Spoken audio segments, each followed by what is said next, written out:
wow, I haven't made this many videos so quickly in like 2 years. Goodness gracious. But anyway, we got this new Megadeth album to talk about. The Sick, the Dying, and the Dead. It's kind of been a while. They've been working on this thing for quite some time. Some things happened with the band. Some very bad things. But I guess the good thing is they got the boy Dirk to join them. I don't know how that happened, but hey.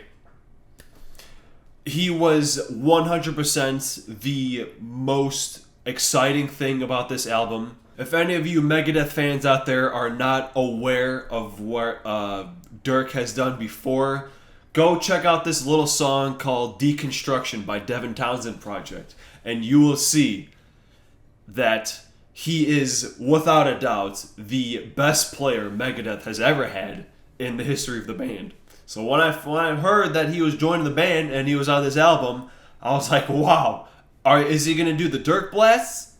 Or is Dave Mustaine going to tell him, hey, you can't outplay me, cool it down? So, now that the album is here, I can say, he kind of went ham a little bit. But yeah, the album opens up with the title track, The Sick, the Dying, and the Dead, and it begins with Monty Python.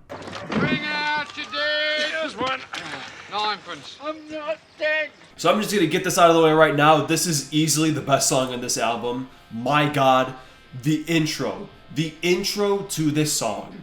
I have actually never heard anything like that from Megadeth before. And it's super cool. And then the verse happens and it's pretty much Megadeth. But the intro... The intro is the best part of this entire album, by far. The cleans, anytime there are cleans on this album, super cool. I could do without the semi-cringy post-chorus one, whatever that part is. A pocket full of posies. Really kind of stupid, but after that, like the whole last half of the song, it like has like that drum break. And then it kicks into this chugging riff. Super cool. Just really good song. Really, really good song overall. Minus that little clean break happens in the middle of it. And then we move on to Life in Hell, which is a pretty decent thrashy song. Dirk actually helped write this one. It definitely shows because he also comes from Soilwork, which was a very, very heavy band. I haven't actually like heard any albums, but I have heard them before, and it gets kind of crazy. And you know, I'm really sick of Megadeth doing the goddamn spoken word bridges. Like 80% of this album does that shit. Dave Mustaine loves doing the spoken word bridges or like the samples. I swear almost every single Megadeth song has that thing, and it's really annoying. But yeah, it's a pretty decent song. Couple sick drum fills. Makes sense, because Dirk did help write this. And we move on into Night Stalkers, which is an even better thrashy song. And it's the third song in a row to do the spoken word part.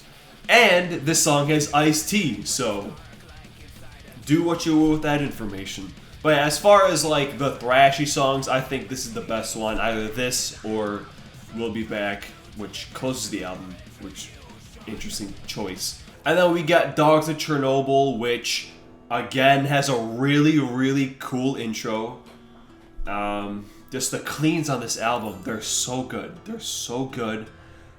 And I'm so sick of these bridges yet again with the spoken word shit. I mean, I guess it's not so much spoken word as him just saying a bunch of stuff, but it's still like the message or whatever. I'm just really sick of Dave doing that, man. Goodness gracious. But this is another really good song. Love the chorus too. Great riffs in it. And then we get to Sacrifice, which is the most average song on here. Like, I actually have nothing to say. Nothing stands out. Nothing remotely interesting happens in this song. I'm sorry. It's a very whatever song. And then another one, Junkie, with... Yeah, that intro is really bad. But I do really like the chorus riff.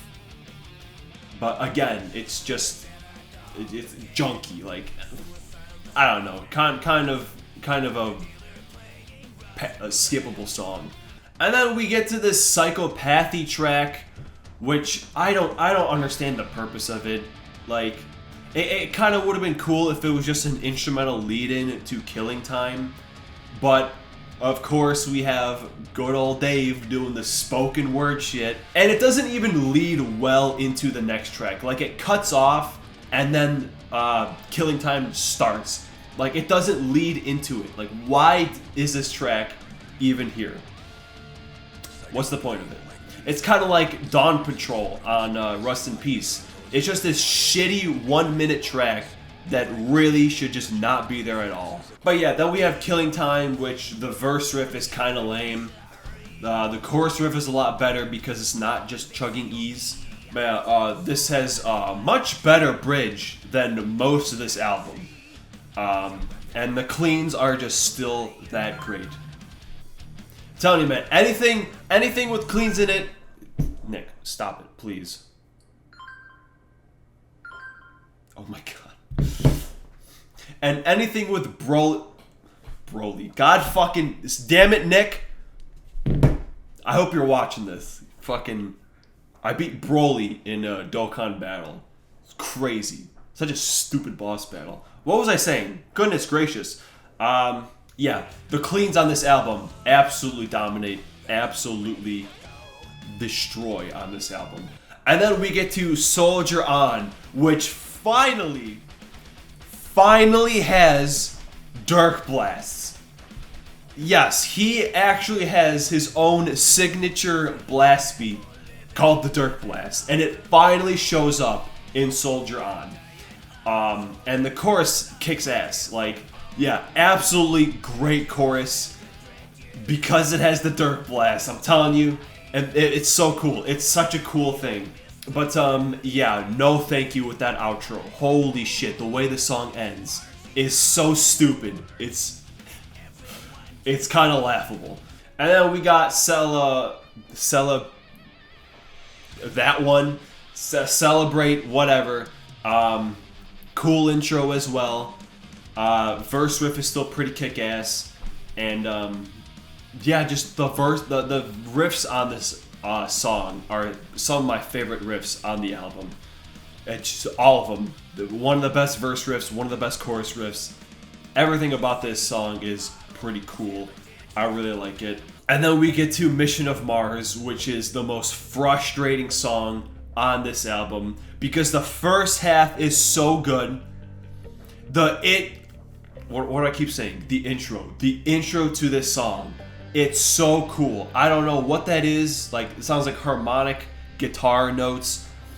It sounds so cool. And the riffs themselves are pretty cool. The verses, the choruses. I really like the riffs, but the lyrics are kind of stupid. And if I hear one more spoken word bridge from Dave, I'm gonna lose my mind. Stop it. But the last half of the song kills it. Like, the riffs are so good, but the whole last half of the song is just him talking like that microphone effect that sounds like, like space talk or whatever. The last half of the song is total horse shit. And then we close the album with We'll Be Back, which, very interesting to put your lead single as the last song on the album. But it is still a pretty cool song. Again, just full of pretty cool riffs, the verses, the choruses, everything. And the album ends with Dark Blasts. That was the moment. That was the first single. I listened to it. I was like, give me Dark Blast. And the last 2 seconds, he does it. And it's awesome. And it ends the album like that. Really cool. So, that is the album. I know I complained a lot about the bridges and the spoken word stuff, which 80% of these songs have it. But don't get me wrong, this is still a pretty good album. I mean, I've been a pretty big supporter of modern Megadeth. Like, ever since Endgame, I think they've been kind of killing it. Minus that one, which half the time I forget even exists. But yeah, the cleans on this album especially, the best part, 100%. Dirk, thank you. You know, we had Chris Adler on Dystopia, and now him on here. They're killing it with the drummers they have.